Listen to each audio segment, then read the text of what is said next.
China के लिए तो सिंपल सी बात ये है कि चाइना अब जो भी माल एक्सपोर्ट करेगा अब 130% कॉस्टलियर हो जाएंगे। सिंपल सी बात है, तो ये चाइना के लिए बड़ा झटका है। लेकिन जो सर बता रहे हैं कि चाइना ऐसा क्यों कर रहा है, उसके क्यों कौन से हित अमेरिका ने प्रभावित किए, ऐसा लग रहा है प्रोफेसर स्वर्ण सिंह कि बात मेज पर आकर सुलझाने वाली स्थिति में है ही नहीं।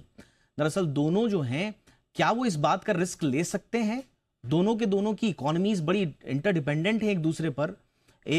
ऐसे में दोनों क्या रिसेशन का रिस्क ले सकते हैं सर? क्योंकि दोनों सुलझा नहीं मुद्दा तो दोनों रिसेशन में जाएंगे। देखिए, ये जो तनाव है या टकराव है, इसके पीछे तो अंतर्राष्ट्रीय ढांचे में शक्ति के वितरण का मुद्दा है कि कौन कितनी शक्तिशाली उभरती हुई आर्थिक व्यवस्था बनता जा रहा है या तकनीक का स्रोत बनता जा रहा है। ये सब सिम्टम्स हैं कि वो नाराज होकर किस तरह से अपना जो नाराजगी है उसको प्रदर्शित करते हैं।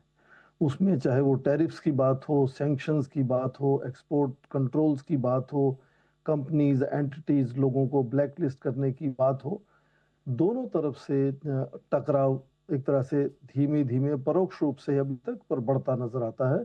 और उसमें फर्क यह है कि राष्ट्रपति ट्रंप जो है वो टैरिफ को बढ़ाकर चीन को एक तरह से कमजोर करना चाहते हैं। और वो अक्सर कहते हैं, एक बार 145% कर दिए थे, अब 130% तक जाने की बात हो रही है। चीन उसके मुकाबले में टैरिफ पर जोर ना देकर अपनी रणनीति में, जिसको कभी कभी हम नॉन टैरिफ बैरियर्स भी कहते हैं, तो व्यापार के प्रबंधन में वो तालमेल में बदलाव लाना चाहता है। तो अपने जो चीनी निर्यातक हैं, जिनको हम सामरिक खनिज कह सकते हैं, strategic material, rare earth materials है, सेमी कंडक्टर्स वगैरह जी। वगैरह, उनके निर्यात के प्रबंधन में बदलाव ला रहा है। और अमेरिका या विदेश में जो इंपोर्ट करना चाहते हैं उनकी क्या क्या रिक्वायरमेंट्स हैं उस पर भी बदलाव लाना चाहता है। तो एक तरह से टकराव में वो जवाब तो देना चाहता है, पर वो ठीक वो ही काम करके जवाब नहीं दे रहा, थोड़ा सा उसकी रणनीति अलग तरीके से जवाब देने की है। जी। और जाहिर है कि जो चीन के लिए अमेरिका सबसे बड़ा डेस्टिनेशन है उनके निर्यात का, तो यदि 130% की इस तरह से टैरिफ बढ़ने की शंकाएं बनती हैं तो उनके व्यापार को जाहिर है झटका लगेगा। हम्म। पर आज आप देखें, क्योंकि बहुत से, जैसे कहा भी गया, जो रेयर अर्थ मटेरियल्स में उनकी मोनोपोली है चीन की, तो अमेरिका को भी निर्भर होना पड़ता है। और खासकर मुझे लगता है ये टकराव का समय बहुत गलत है।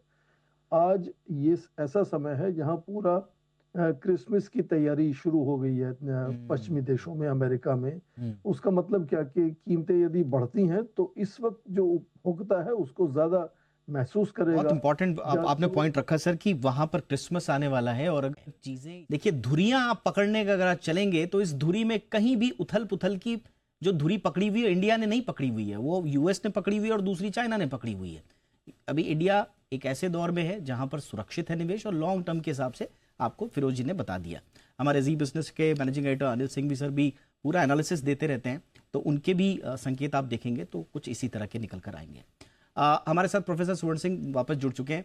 यस सर, तो फाइनली अब हम क्या माने सर?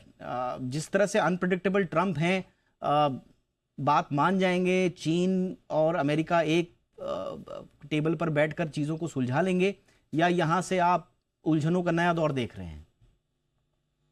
आई थिंक साफ जाहिर है कि अंतर्राष्ट्रीय स्तर पर अस्थिरता और टकराव के माहौल में यहाँ जिस देश में राजनीतिक स्थिरता और आर्थिक उदय, वृद्धि दर अच्छा है, जहाँ निवेशक वहां जाना चाहेंगे। पर ये ऐसा नहीं कि सभी निवेशक एक जगह से हटकर दूसरी जगह जाएंगे।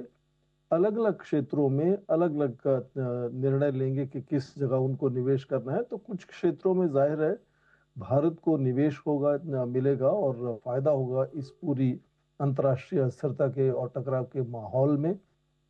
पर उसके साथ साथ आप देखें, जब चीन और अमेरिका का सीधा टकराव बढ़ता है तो उसका कई तरह से सकारात्मक असर भारत को इस तरह से भी आता है कि एक तो राष्ट्रपति ट्रंप का ध्यान भारत से शायद थोड़ा हट जाता है।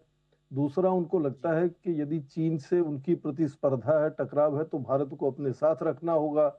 तो कई तरह से मुझे लगता है उस नजरिए से भी भारत को इस तरह के टकराव में फायदा हो सकता है।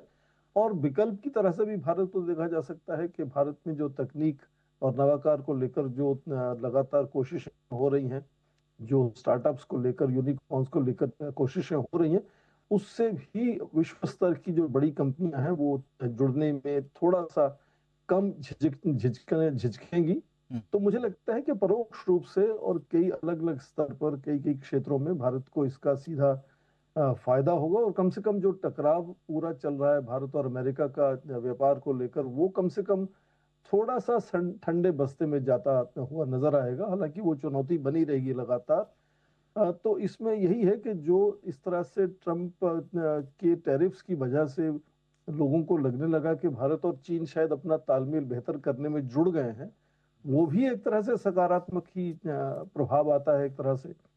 तो विश्व स्तर में ज्यादातर देश अब ये सोच साझा करते हैं। मैं आज सियोल से ही आपसे बात कर रहा हूँ।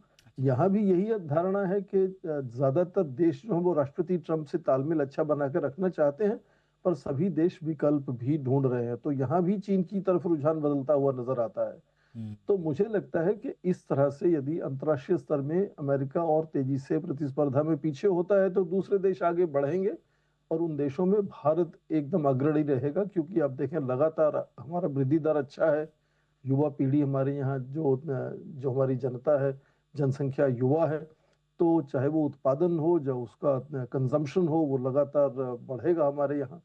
तो बड़ी बड़ी कंपनियां वहां आकर निवेश करना चाहेंगी, इसलिए क्योंकि आर्थिक वृद्धि दर अच्छी है और राजनीतिक तरह से भी वो स्थिरता बनी हुई है वहां पर। एब्सोल्युटली।